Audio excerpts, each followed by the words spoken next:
Hey there, Grumpy Old Fart here. Due to YouTube's changing quote-unquote community standards, I created a channel called Grumpy Old Fart over on Rumble, a free speech alternative to YouTube. You can see all of my stuff over there, including my political and social commentary, as well as my current events videos. The links to my YouTube and Rumble channels, as well as links to let you order my books, are in the description of this video. If you enjoy my content, please like, share, subscribe, and comment. I welcome your comments, even if you disagree with me. Now, on with the video. Hey there, Grumpy Old Fart here. I'm doing a Recon, the role-playing game story titled The Relief Mission.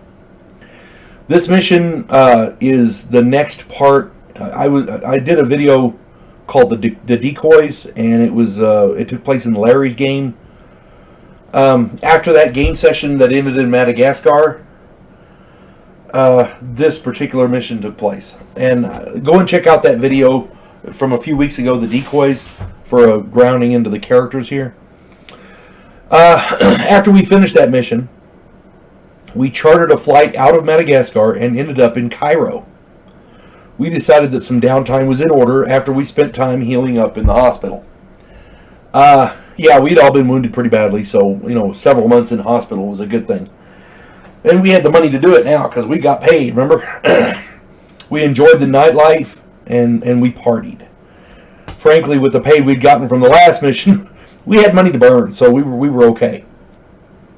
I put a big chunk of mine into a bank in the Cayman Islands, and then I still had plenty to party on. Bobby, I don't know what the rest of the guys did with theirs.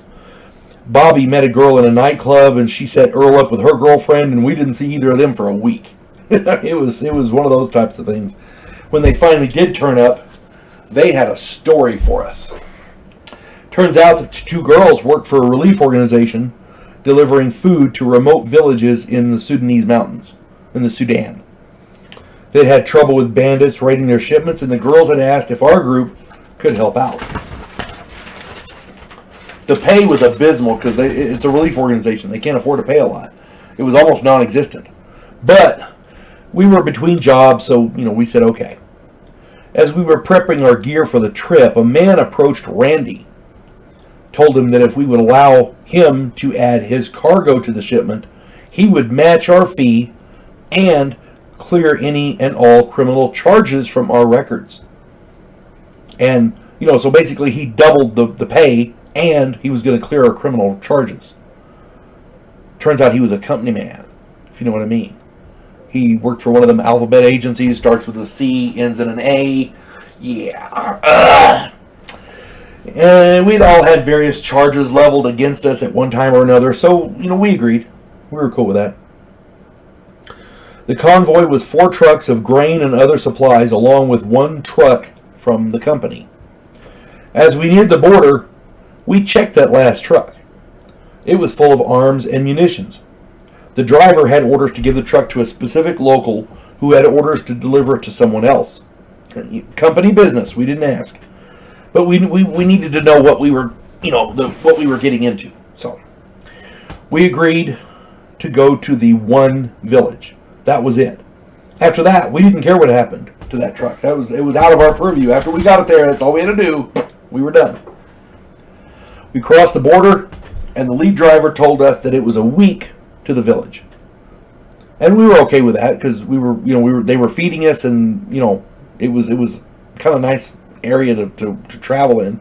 Little hot during the day, but the nights were cool. On the third day, we ran into a roadblock. It was a log balanced on 3 oil drums. There were about 10 men standing around behind the roadblock. They had AKs and M16s.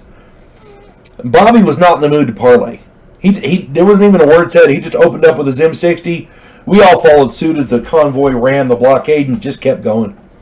I was in the last truck, the company truck, and I noted that they had a radio but no vehicles. I used my radio to notify the rest of the team. The next day we had to go through a mountain pass. There were high cliffs on either side. It was a perfect area for an ambush. We halted the convoy and decided to scout the pass before we drove it. We found bandits had set up 4 heavy machine guns on the cliffs They had a clear view of the pass. So rather than do anything there, we took an entire day. We went back to the convoy and we circumvented that pass. Took an entire day to go around that mountain pass. So we didn't fight them, we avoided them. We weren't getting paid enough to get shot at, if that was our reasoning there. The new route added 2 days to our trip, and that was fine with us. It didn't take long for the bandits to figure out our new route. And on the 6th day of our trip, we were passing through a heavily wooded area near a river. As we hit a clearing, a riverboat came into view. The boat had 2 heavy machine guns, and they opened up on us. We returned fire. The trucks were good, solid, American-made, trucks, and we had cover. We returned fire. Randy used a law rocket to make short work of the boat, and we continued on. We weren't even going to mess with them. We just killed them and went on. On the 8th day, around dusk, we ran into an encampment. They were heavily armed and completely blocked the road.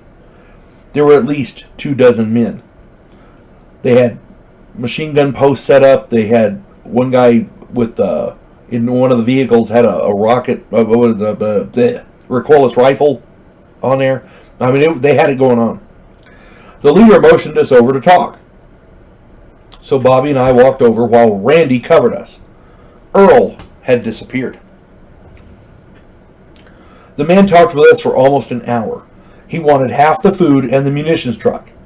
We haggled and bargained, but he was set on it. He was adamant. He was set. That's what he wanted. Finally, we told him we'd go back to the trucks and think it over and give him our answer in the morning. Earl didn't get back until after midnight. He told us to be ready to go quickly. We were puzzled until he held up a single detonator. When he pushed the button, every vehicle, every tent, the blockade, every machine gun post, they all went up, all with one shot. Boom! Earl was an excellent demolitions man and was as sneaky gets. He brought a substantial supply of C4 and he used it all. Next day, or we made it to the village rather, a couple days later, and they were very, very grateful to the team. The munitions driver passed his truck on to his contact, and he picked up a small car for his trip back. We helped unload the food and supplies and rode with the trucks back to Cairo. The girls had our money, and our bank accounts were a little fatter with the company man's addition.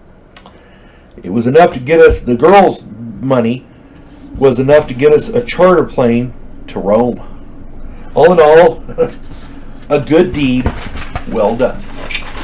That was an interesting mission, and I may continue on with this story because a lot of really cool stuff happened in Europe. At any rate, hope you enjoyed that. I enjoyed telling you. Hope this finds everybody well. You folks have a good day. God bless one and all. We elect cookie-cutter politicians every single election cycle. Yes men who maintain the status quo and do just enough to make us believe the system still works. Imagine, if you will, a president who actually tries to fix things. If you like action, political intrigue, and a righteous crusade, check out my political thriller, The Righteous President.